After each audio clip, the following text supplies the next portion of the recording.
a few things that's going on is one of the most it is the joke of the century, hands down. Islamic Republic of Iran and China came out and put out a joint statement asking Taliban to ease down and respect women's right in Afghanistan. What's your Mhm. take on what do you Yeah, think of why it? not? Look, we blew it in Afghanistan as a country. And the interesting thing about the Chinese specifically is that they have very long form plans and they are constantly prodding and poking and trying to assess the adversaries. So, they have 50 or 100-year plans. They have a 5-year plan. They have a 3-year plan. Whereas, like, we can't even get a budget passed in this country for more than 6 months at a time, and we're under continuing resolution. They have, and part of it's because they're totalitarians, right? They're authoritarians. They're able to rule things very centrally, but it's a classic poke back at the foe. It's like, see what they're at, see responses. This is a test of what we're about. Do they care about women's rights in Afghanistan? I'm sure they do not.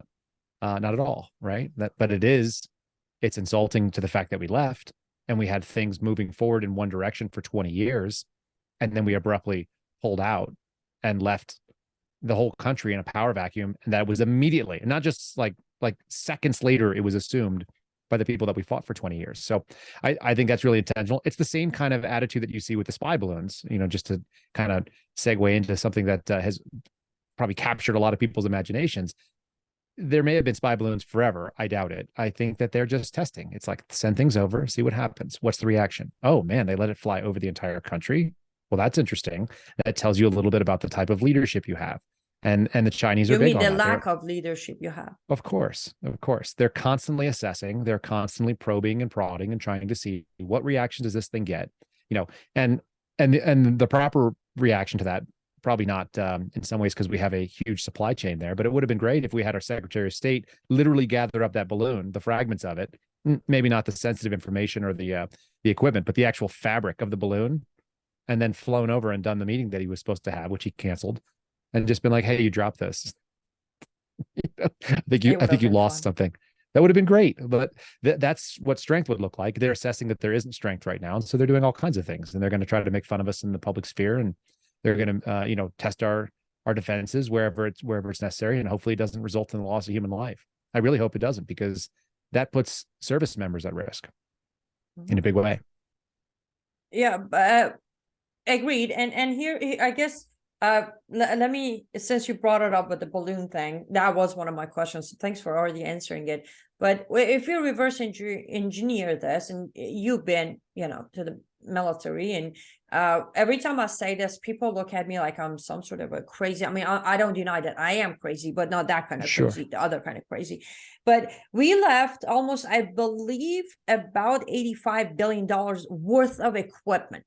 We're Yep. talking military equipment. It wasn't Yeah. like my camera and microphone. It's a military, and I believe one of the highest sensitive technology we left behind was our night vision, which is the top of the line. Nobody else has it. We're the only one who have it.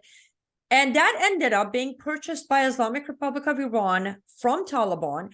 And they, about 2-3 months later, they put out a test saying they are replicating the technology there.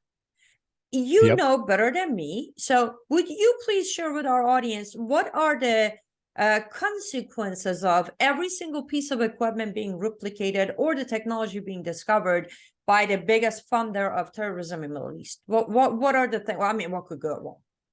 Yeah, what could go wrong? So we left aircraft, we left vehicles. Those are all big issues. There's a lot of proprietary technology when it comes to putting armor into vehicles and making those vehicles still light enough to be able to drive at a reasonable speed. So you're going to be dealing with advanced metallurgy. You're dealing with all kinds of different materials. That's a big deal. Our avionics, the sensors that we run, the fact that our pilots can fly with night vision and things like that is because of the types of helicopters that we put together, the types of instrument panels, and the types of sensors and arrays and things like that. So those are all a big deal. The night vision thing is a big deal for the individual troop, right? So American soldiers and Marines and airmen and sailors own the night most of the time in most battlefields. That's just the nature of it. We have the best technology when it comes to seeing and deciphering where enemy targets are and how to move up on them.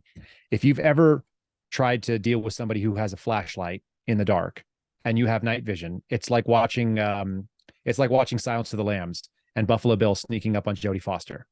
It's not fair.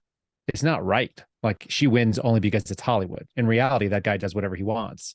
And he's, touching your hair and playing, counting coup, like they talk about in some of the old Native American tales about being able to touch your enemy without taking your enemy. So he's doing those kind of things. You can do those kind of things when you have the ability to move around in the darkness and nobody can see you.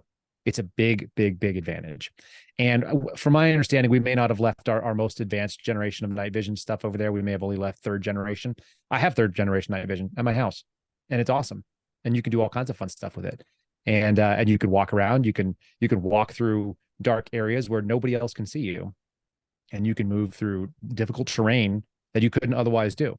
So, to give up that advantage willingly, it's incredible. And then add to the fact that we've sent $110 billion, not the 85 billion, but additional $110 billion worth of military equipment and money and aid over to Ukraine.